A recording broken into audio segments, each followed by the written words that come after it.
বীরভূম জেলাতে অবস্থান করছে মায়ের 5টি সতীপীঠ, তার মধ্যে একটি লাভপুরের দেবী ফুল্লরা এবং আরেকটি বোলপুরের কাছে কঙ্কালীতলা মন্দির। এবারে ভ্রমণ পর্বে আমি আপনাদের এই দুটি মন্দিরের যাবতীয় তথ্য দেওয়ার চেষ্টা করব এবং তার সাথে ঘুরে দেখাবো ইলামবাজারের জঙ্গল এর ভেতর আমখলি উড ফসিল পার্ক। চলুন তাহলে শুরু করা যাক। সুপ্রভাত সকলকে। আজ 24শে মে 2025 সকাল 6টা। এই মুহূর্তে আমি রয়েছি বোলপুর শান্তিনিকেতনে। গতকাল এখানে আমি এসেছি আমাদের এক্সপিডিশন ডায়েরিজ অফ অভিজিতের তরফ থেকে আপনাদেরকে স্বাগত জানাই আমাদের এই নতুন ভ্রমণ পর্বে। বোলপুর শান্তিনিকেতন নতুন করে বাঙালিদের চেনাবার কিছু নেই। বিশ্বভারতী, খোয়াই, সোনাঝুরি হাট আমাদের বাঙালিদের মনে এক চিরন্তন রেখা করে দিয়েছে। আমার এই বোলপুর শান্তিনিকেতনের ক্ষেত্রে একটা নস্টালজিয়াও আছে। চাকরির সূত্রে আমি 3 বছর বোলপুর শান্তিনিকেতনের 15 কিলোমিটার দূরত্বে আহমেদপুর বলে একটি জায়গায় আমার পোস্টিং ছিল এবং সে সূত্রে আমি এই বীরভূম জেলায় 3 বছর কাটিয়েছি। এখানে প্রত্যেক বছরই আমি আসার চেষ্টা করি, আমি আর কাকলি আসার চেষ্টা করি। তার পেছনে একটা কারণ আছে। এখানে দুটি মন্দির আছে, কঙ্কালীতলা এবং ফুল্লরাতলা। কঙ্কালীতলা বোলপুর থেকে অ্যাপ্রক্সিমেটলি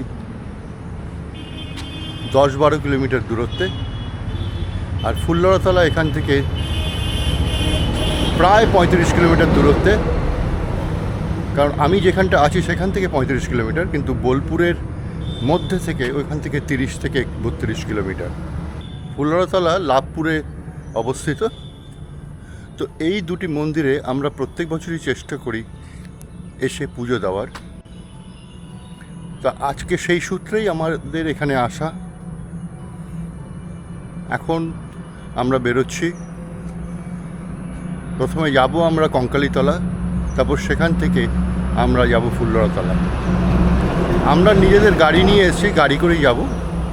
তবে আপনারা যারা গাড়ি নিয়ে আসবেন না তাদের ক্ষেত্রে বলছি, এখানে বোলপুরে অনেক অটো পাওয়া যায়, টোটো পাওয়া যায়। আপনারা তার সাহায্যে এই দুটি মন্দির দর্শন করতে পারবেন। চলুন তাহলে বেরিয়ে পড়া যাক। পূর্ব নির্ধারিত প্ল্যানে কিছু রদবদল হয়েছে। ফুল্লরাতলা মন্দির যেহেতু অনেকটা দূরে, ঠিক হলো আগে মা ফুল্লরার দর্শন করব, তারপর আমরা কঙ্কালীতলা যাব। প্ল্যান অনুযায়ী আমাদের গাড়ি ছুটে চলল সোনাঝুরির জঙ্গল পেরিয়ে বোলপুর লঘাটা লাভপুর রোড ধরে লাভপুরের দিকে। এই হলো ফুল্লরাতলা মন্দির। এই মন্দিরটি বীরভূম জেলার লাভপুরে অবস্থিত। এটি 51 সতীপীঠের এক পীঠ। লোকবিশ্বাস অনুসারে ফুল্লরায় সতীর নিচের ঠোঁটটি পড়েছিল। আমি এখন মেন গেট দিয়ে মন্দির প্রাঙ্গণে প্রবেশ করলাম। এই যে বর্তমানের মন্দিরটি, এটি নির্মাণ করিয়েছিলেন যাদবলাল বন্দ্যোপাধ্যায়। এই যাদবলাল বন্দ্যোপাধ্যায় একজন উল্লেখযোগ্য ব্যক্তিত্ব ছিলেন লাভপুরের, এবং তিনি বিখ্যাত বাঙালি লেখক তারাশঙ্কর বন্দ্যোপাধ্যায়ের পিতাও ছিলেন।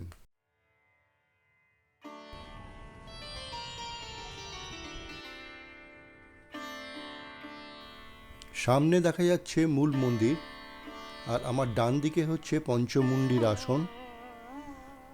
তন্ত্রের প্রেক্ষাপটে পঞ্চমুণ্ডির আসন হলো 5টি খুলি দিয়ে তৈরি একটি আসন, যার একটি মানুষের এবং 4টি প্রাণীর খুলি। এটি ধ্যান এবং আচার অনুষ্ঠানের আসন হিসাবে ব্যবহার করা হয়, বিশেষ করে তান্ত্রিক ঐতিহ্যে।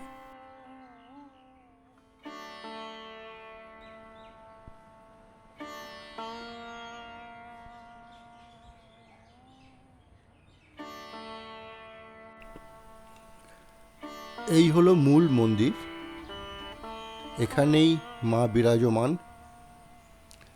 আমি এখন মন্দিরের ভেতরে প্রবেশ করব।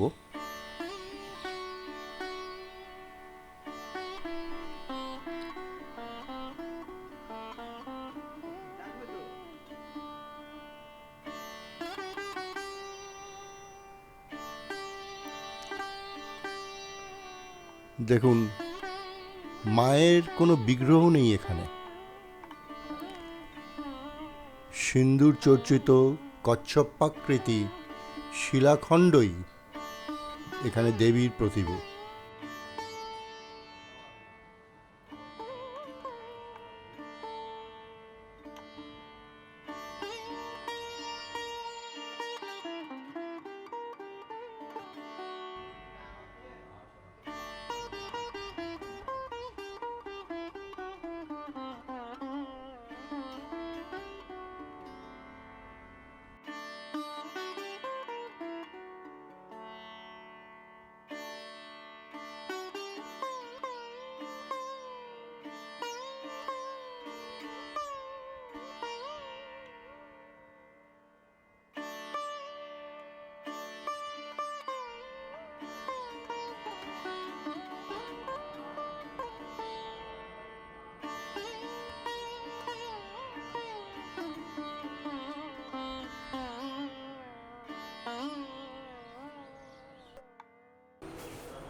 আচ্ছা, এইটা সম্বন্ধে আপনি আমাদেরকে একটু কিছু বলুন। এটা হচ্ছে বিশেষ ভৈরব, 51 ফিটের মতো। এটা একটা দেবী ফুল্লরা, তার যে ভৈরব হচ্ছেন বিশেষ ভৈরব।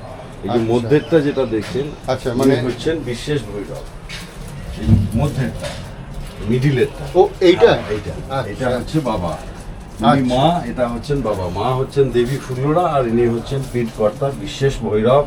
বিপরীতে পঞ্চমুণ্ডী আসন, বিপরীতে পঞ্চমুণ্ডী আসন, তার বিপরীতে শিবাস্থল, সম্মুখে উত্তরবাহী নদী এবং শ্মশান। এটা হচ্ছে শক্তিপীঠের লক্ষণ। এবং যেখানে শক্তিপীঠ মানে সতীর অঙ্গপাত হয়ে যে সতীপীঠ প্রতিষ্ঠা হয়েছে যে সমস্ত জায়গায়, সেই জায়গাতে তার বিপরীতে ভৈরব থাকতেই হবে। এবং এই মায়ের ভৈরব হচ্ছে বিশেষ ভৈরব।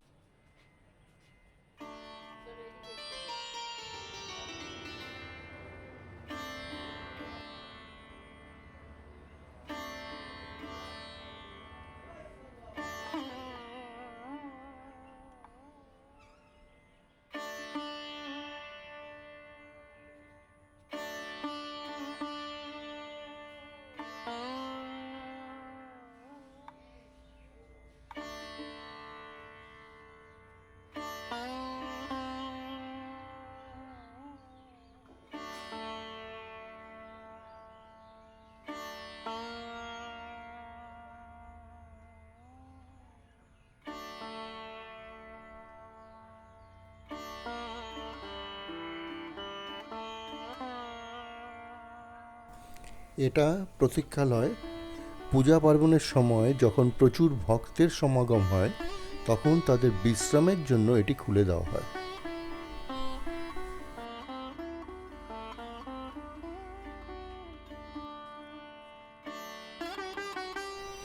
মূল মন্দিরের সামনে হচ্ছে এই দালান, এইখানে বিভিন্ন অনুষ্ঠান করা হয়।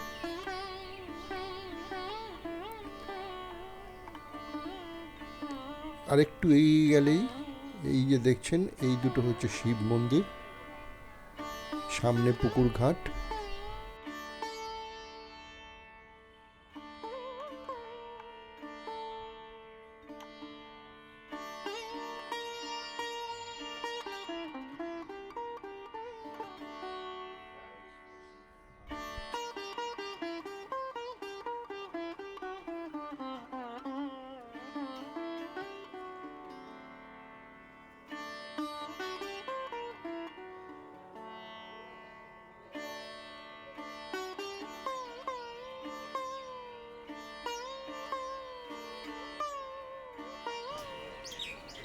মন্দিরের পাশে যে বিরাট পুকুরটি দেখছেন, কিংবদন্তি মতে রামচন্দ্র যখন দুর্গাপূজার আয়োজন করছিলেন, সেই দুর্গাপূজার জন্য যে 108টি পদ্মের প্রয়োজন হয়েছিল, সেই 108টি পদ্মের বীর হনুমান এই পুকুর থেকেই নিয়ে গেছিলেন।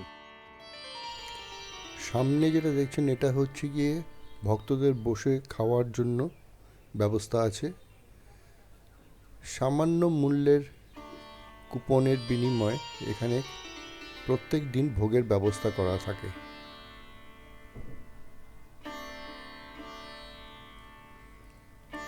এইখানে মায়ের ভোগ রান্না করা হয়, ভোগগড় লেখা আছে দেখুন। এই কুপন সময় সকাল 9টা থেকে 12টা কুপন কালেক্ট করতে হয়। কালেক্ট করে 12টার পর খাওয়ার ব্যবস্থা করা হয়। ওই 1টা-1.5টা নাগাদ খাবারের ব্যবস্থা হয়। এইখানে দেখুন ভোগের রান্নার সব সবজি রাখা আছে।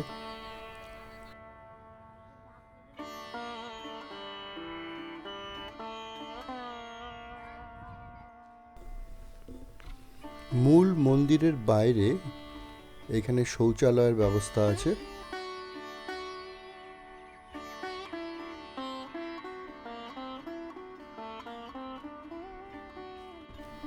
পাশেই এটি একটি ওয়াটার এটিএম মেশিন।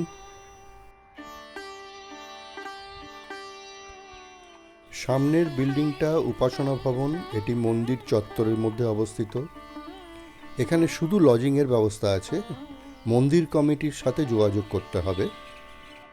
এখন যেহেতু সকাল 8টা, তাই কমিটি মেম্বারদের দেখা পেলাম না, আপনাদের ডিটেলস শেয়ার করতে পারলাম না। তবে বিশেষ পূজা পার্বণ ছাড়া অন্য সময় আসলে আমার মনে হয় আপনারা এখানে রুম পেয়ে যাবেন।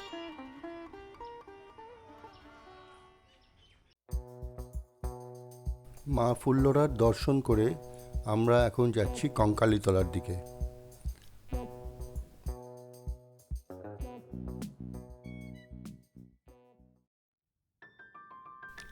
সামনে কঙ্কালীতলা মন্দিরের প্রবেশদ্বার।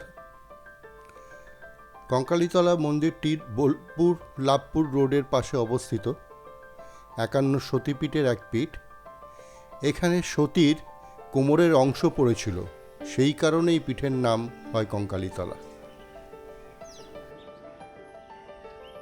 গাড়ি নিয়ে যদি আপনারা আসেন তাহলে এই সামনে পার্কিংয়ের ব্যবস্থা আছে, পেড পার্কিং।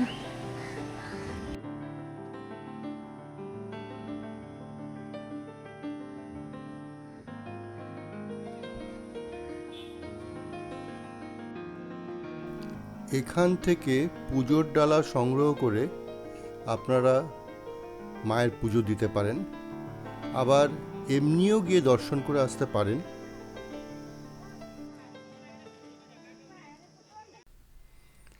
এই হলো মন্দির প্রাঙ্গণে ঢোকার দ্বার। আজকে দেখা যাচ্ছে প্রচুর ভক্তের সমাগম হয়েছে এখানে।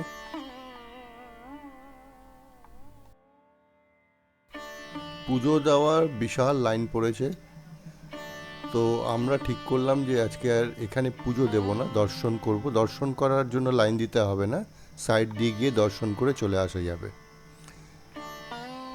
এই হলো সেই পবিত্র কুণ্ড যেখানে সতীর দেহাংশ নিমজ্জিত আছে বলা হয়। আগে এখানে কোনো মন্দির ছিল না, শুধুমাত্র এই কুণ্ডটি ছিল। খোলা বেদিতে দেবীর পূজা করা হতো, পরে মন্দির তৈরি হয়। সতীর দেহাংশ এই কুণ্ডের ভেতরে আছে বলে এখানকার জলে পা দেওয়া বারণ।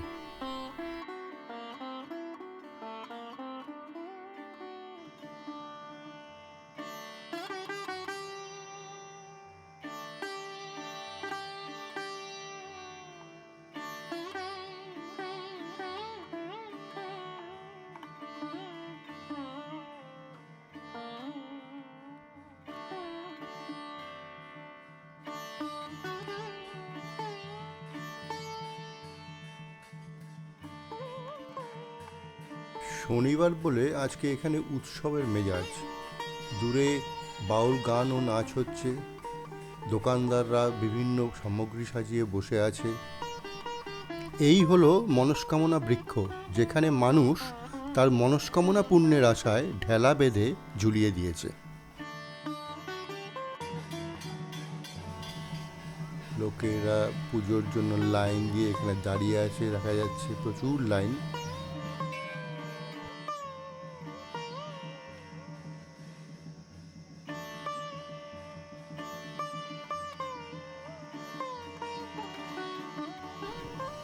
মায়ের মন্দিরের পেছনে এই প্রাচীন ঘরটি নিত্য পূজিত হয়।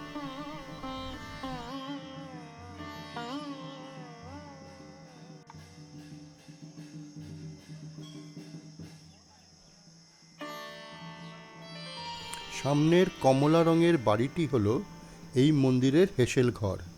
এখানে মায়ের ভোগের রান্না হয় প্রত্যেক দিন। তার সাথে মায়ের ভোগ পাওয়ার জন্য যারা কুপন সংগ্রহ করেন তাদের রান্নার ব্যবস্থা হয় এখানে। প্রথম পাতে মায়ের ভোগ দিয়ে পেট পুরে খাওয়ার ব্যবস্থা আছে স্বল্প মূল্যের বিনিময়ে।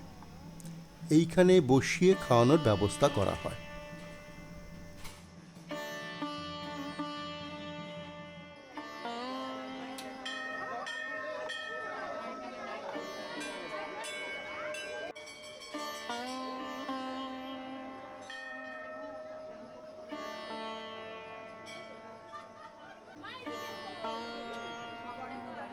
এই হলো কঙ্কালীতলা মন্দিরের মূল গর্ভগৃহ। এখানে মায়ের কোনো মূর্তি নেই,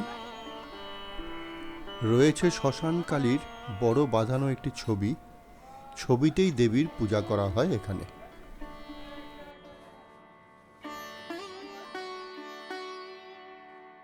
সামনে যে সাদা রঙের মন্দিরটি দেখছেন, এই হলো কাঞ্চীশ্বর শিব মন্দির।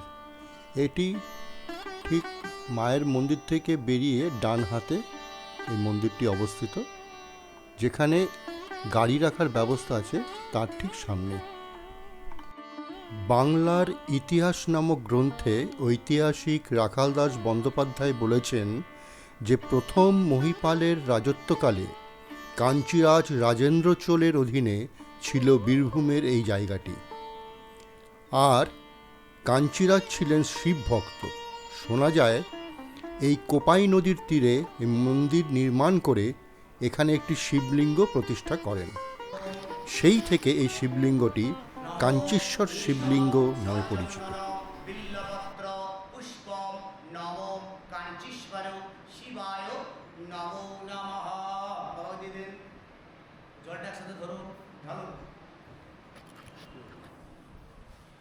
ওম ত্র্যম্বকম যজামহে সুগন্ধিং পুষ্টিবর্ধনম উর্বারুকমিব বন্ধনান মৃত্যুর্মোক্ষীয়মামৃতাৎ।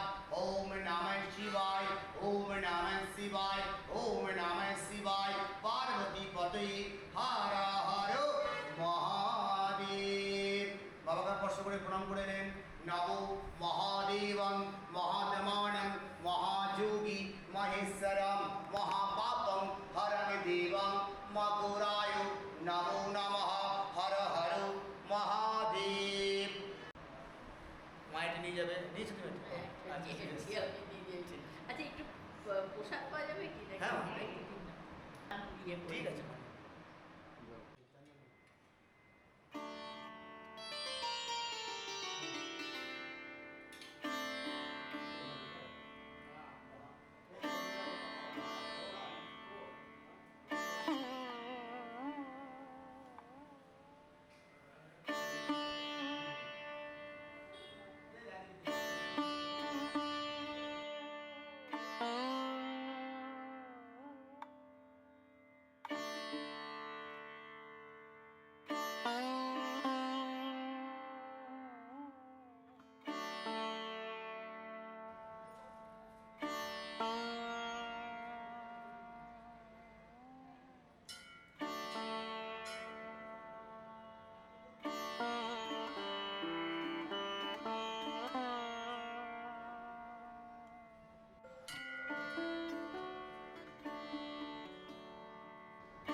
কাঞ্চীশ্বর শিব মন্দিরের সামনেই কামাখ্যা মায়ের মন্দির।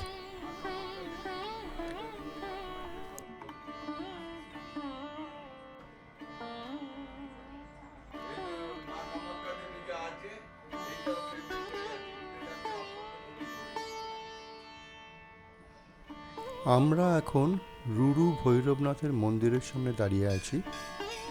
প্রত্যেকটি সতীপীঠে বা শক্তিপীঠে দেবী এবং ভৈরব অধিষ্ঠিত থাকে। দেবী এখানে হলেন মা কঙ্কালী এবং তার ভৈরব অর্থাৎ তার স্বামী হলেন রুরু।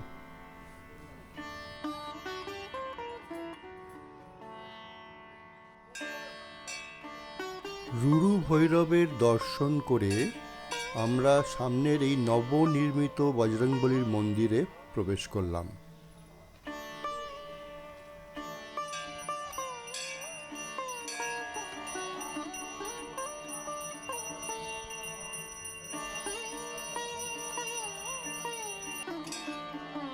এখানে কোনো মূর্তি নেই, রয়েছে বজরংবলীর বড় বাঁধানো একটি ছবি।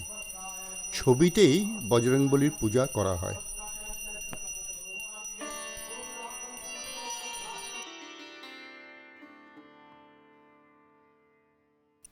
বজরংবলীর দর্শন সেরে আমরা এবার ফিরে যাচ্ছি আমাদের রিসর্টে।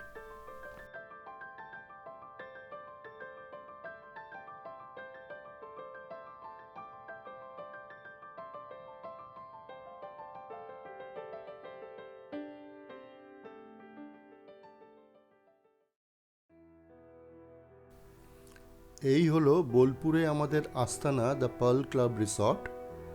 এই রিসর্টটি বোলপুর থেকে 8.5 কিলোমিটার দূরত্বে ইলামবাজার যাওয়ার পথে পড়ে। এখানে রুম বুকিং আমরা booking.com থেকে করেছিলাম। এই সামনে যেটা দেখতে পাচ্ছেন এটা হচ্ছে এদের রিসেপশন কাম ডাইনিং হল আছে ভেতরে।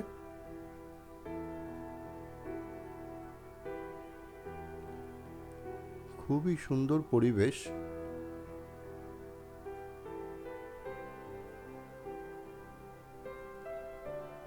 এই হলো রিসেপশন কাউন্টার, সামনে বসার জায়গা আছে লোকেদের জন্য।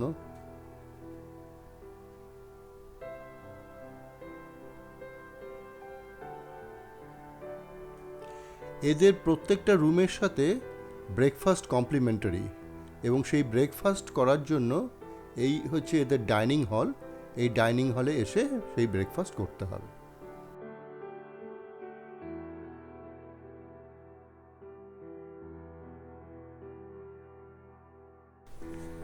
চলুন ঘুরতে ঘুরতে এই রিসর্টের কিছু তথ্য দিই।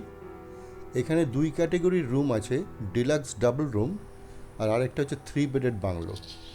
আমরা এই 3 বেডেড বাংলো নিয়েছিলাম কারণ আমরা দুটো ফ্যামিলি আছি। রুম রেন্টের সাথে কমপ্লিমেন্টারি বাফেট ব্রেকফাস্ট আছে, এছাড়া আছে ফ্রি ওয়াইফাই, সুইমিং পুল, জিমের ব্যবস্থা। অ্যাম্বিয়েন্স এবং স্টাফ বিহেভিয়ার খুবই ভালো। এখানে একটাই সমস্যা পেয়েছি, 2 দিনের এই স্টেতে 2 ওয়াশরুমের জলের পাইপলাইন ড্রাই হয়ে গিয়েছিল। জিজ্ঞাসা করাতে বলা হলো যে কোথাও লিকেজ আছে, কিন্তু আমার মনে হয় ওরা ওয়াটার পাম্প ঠিক সময় চালায়নি। চলুন বাংলোর ভেতরটা ঘুরে দেখাই আপনাদের।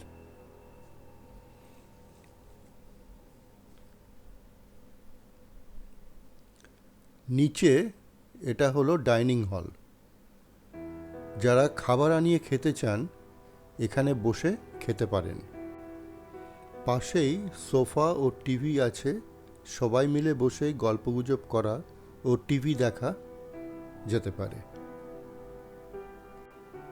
নিচে একটা ওয়াশরুমও আছে, তবে ভেতরে লোক আছে বলে আমি দেখাতে পারলাম না। এইখানে দেখুন কিছু ডিশ, কাপ এবং কাটলারির ব্যবস্থা আছে। পাশে একটা মিনি ফ্রিজও দিয়েছে।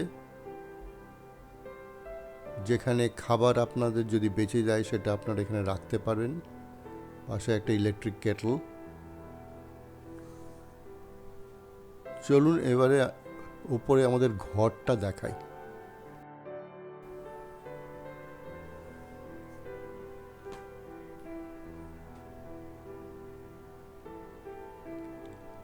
এই বাংলোতে 3টে বেডরুম আছে। এই উঠেই সামনে যে রুমটা,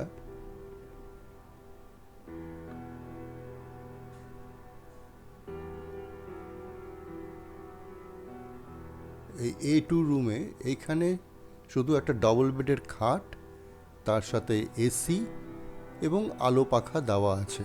কোনো ওয়াশরুম এটাতে নেই।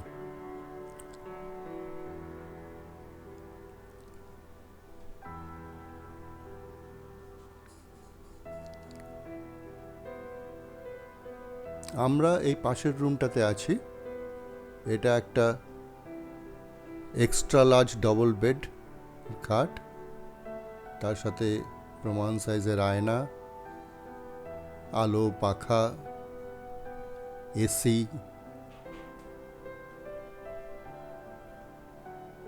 টিভি।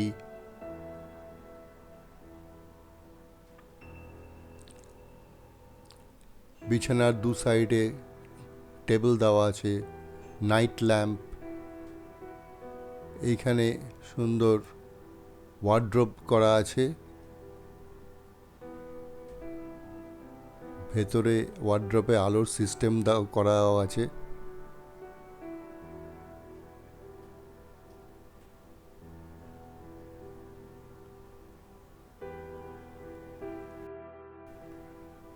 এই হলো রুমের অ্যাটাচড ওয়াশরুম। এখানে সব রকম ফ্যাসিলিটিসই প্রোভাইড করা আছে। Geyser, commode, wash basin, toiletries, আয়না সবই আছে।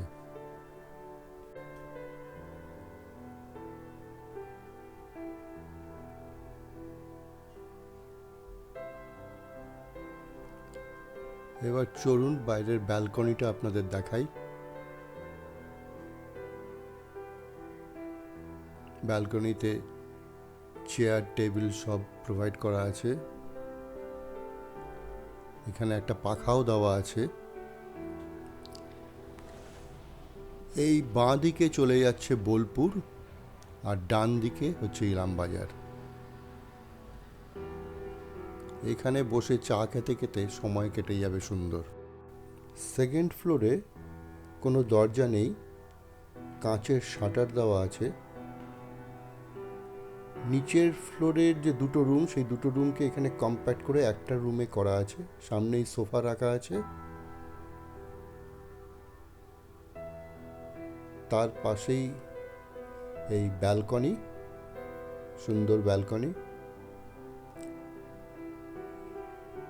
এই সিঁড়ি চলে যাচ্ছে ছাদের দিকে।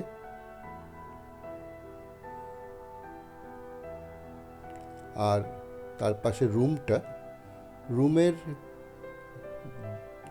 ডিজাইন এবং ফ্যাসিলিটিস সবই নিচের রুমের মতন, তাই ডিটেলসে আমি আর দেখালাম না।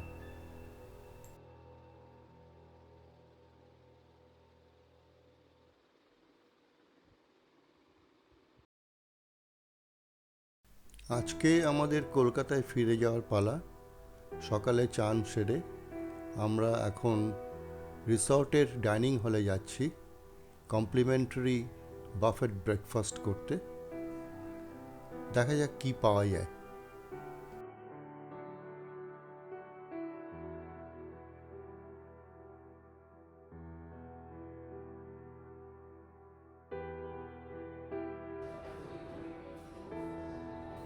ডাইনিং হল পুরো গমগম করছে। অনেক রকমের ব্রেকফাস্টের ব্যবস্থা করা আছে এখানে দেখছি।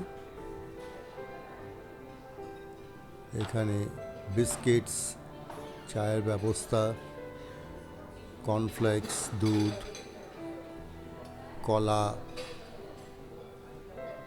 ফল কাটা আছে।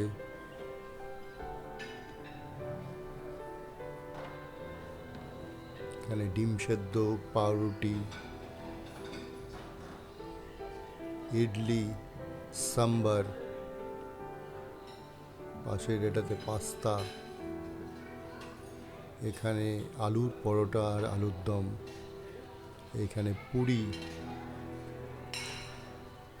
অনেক কিছুরই ব্যবস্থা রয়েছে। ব্রেকফাস্ট সেরে একটু ফ্রেশ হয়ে আমরা রওনা দিলাম কলকাতার দিকে। আমরা ইলামবাজার দিয়ে কলকাতা ফেরা ঠিক করলাম। দুটো উদ্দেশ্য, ইলামবাজারের জঙ্গল দেখা এবং তার সাথে আমখই উড ফসিল পার্ক। যেতে যেতে বোলপুরে কিভাবে আসবেন, কোথায় থাকবেন সেই সম্বন্ধে কিছু তথ্য শেয়ার করছি। ট্রেনে আসার সব থেকে ভালো ট্রেন হচ্ছে বন্দে ভারত এক্সপ্রেস আর শতাব্দী এক্সপ্রেস। দিনের দিন আপনারা পৌঁছে যাবেন আলো থাকতে থাকতে। আরও অনেক ট্রেন আছে শিয়ালদা এবং হাওড়া থেকে। থাকার জন্য প্রচুর হোটেল আছে বোলপুর এবং প্রান্তিকে। হোটেল বুকিংয়ের ওয়েবসাইট যেমন booking.com, মেক মাই ট্রিপ, এখান থেকে আপনারা বুক করতে পারেন। এছাড়া WBTDCL এর শান্তিনিকেতন ট্যুরিস্ট লজে অনলাইন বুকিং করতে পারেন। আমরা এখন মেন রাস্তা ছেড়ে ইলামবাজার জঙ্গলের লাল মাটি রাস্তায় প্রবেশ করেছি। এই রাস্তা দিয়েই আমাদের আমখই উড ফসিল পার্ক যেতে হবে। দারুণ এক্সাইটমেন্ট এবং ভালো লাগার অনুভূতি হচ্ছে এই জঙ্গলের মধ্যে লাল মাটির রাস্তা দিয়ে যেতে। জঙ্গলের এই সৌন্দর্য উপভোগ করতে করতে আমরা প্রায় পৌঁছে গেছি আমখই উড ফসিল পার্ক। ওই সামনে দেখা যাচ্ছে।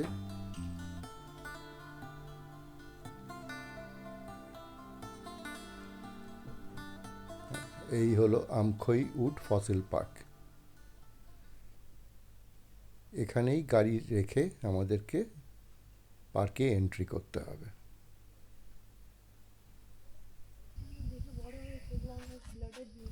এই হলো আমখই গ্রাম, যা ইলামবাজারের কাছে অবস্থিত। বোলপুর থেকে ইলামবাজারের দিকে যাওয়ার সময় জঙ্গল শুরুর খানিক পরেই বাঁ হাতে একটা লাল মাটির রাস্তা দিয়ে কিছুটা এগোলেই এই গ্রাম। এই গ্রামের শুরুতেই এখানে এই উড ফসিল পার্ক।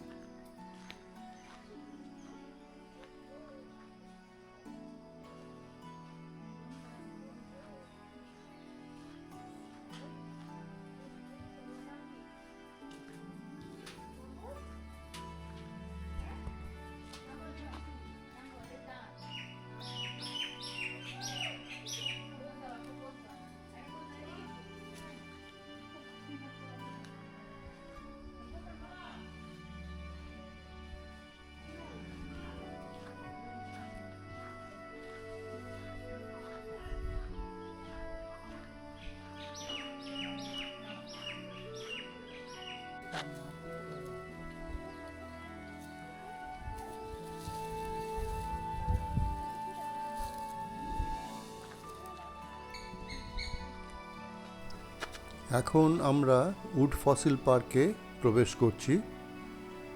এখানে প্রবেশের সময় হচ্ছে সকাল 10টা থেকে বিকেল 4টে অবধি। বুধবার করে বন্ধ থাকে। টিকিট আছে এখানে।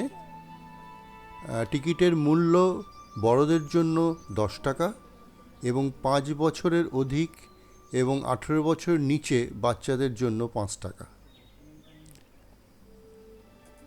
টিকিট কেটে আমরা ভেতরে প্রবেশ করলাম।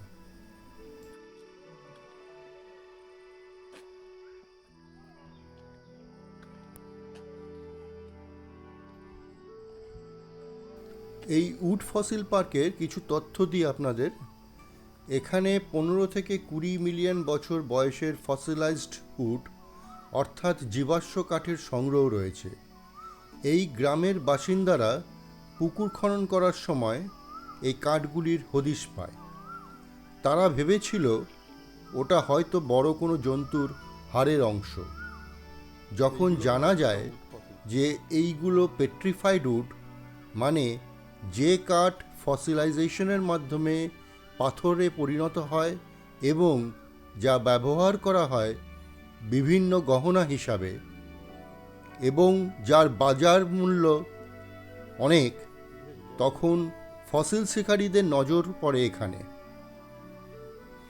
এই চুরি থেকে রক্ষা করার জন্য এবং জনসাধারণ ও শিক্ষার্থীদের মধ্যে জীবাশ্ম সম্পর্কে সচেতনতা তৈরি করার জন্য পশ্চিমবঙ্গ রাজ্য বন বিভাগ 2018 সালে এই পার্কের নির্মাণ করে।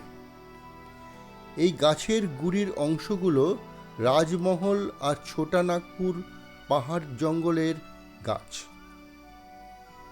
ধরে নেওয়া হচ্ছে যে বন্যায় এই কাঠ ভেসে এখানে বালি ও মাটির তলায় চাপা পড়ে যায় এবং সময়কালে ফসিলে পরিণত হয়।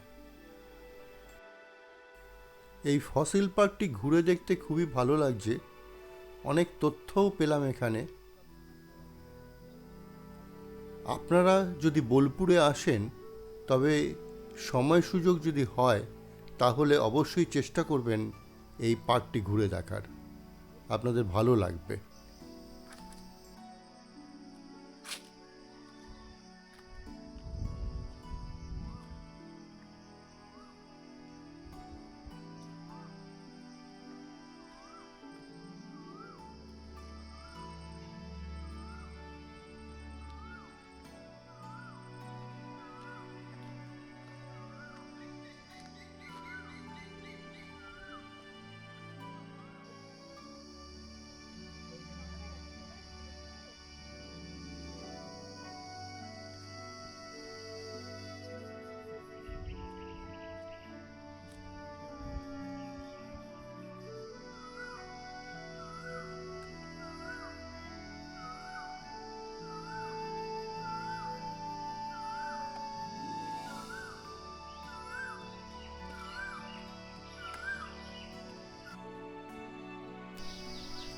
উড ফসিল পার্ক দেখে আমরা এখন কলকাতার দিকে রওনা দিলাম। আমাদের এই ভিডিওটি এখানেই শেষ করছি। যদি ভিডিওটি ভালো লেগে থাকে কাইন্ডলি লাইক ও শেয়ার করে দেবেন, তাহলে উৎসাহ পাবো নতুন ভিডিও বানানোর। এবং যদি এখনও সাবস্ক্রাইব না করে থাকেন প্লিজ সাবস্ক্রাইব করে দেবেন, তাহলে যখনই কোনো নতুন ভিডিও আমি আপলোড করব আপনাদের কাছে নোটিফিকেশন চলে যাবে। এবং অবশ্যই অনুরোধ রইল সঙ্গে থাকার।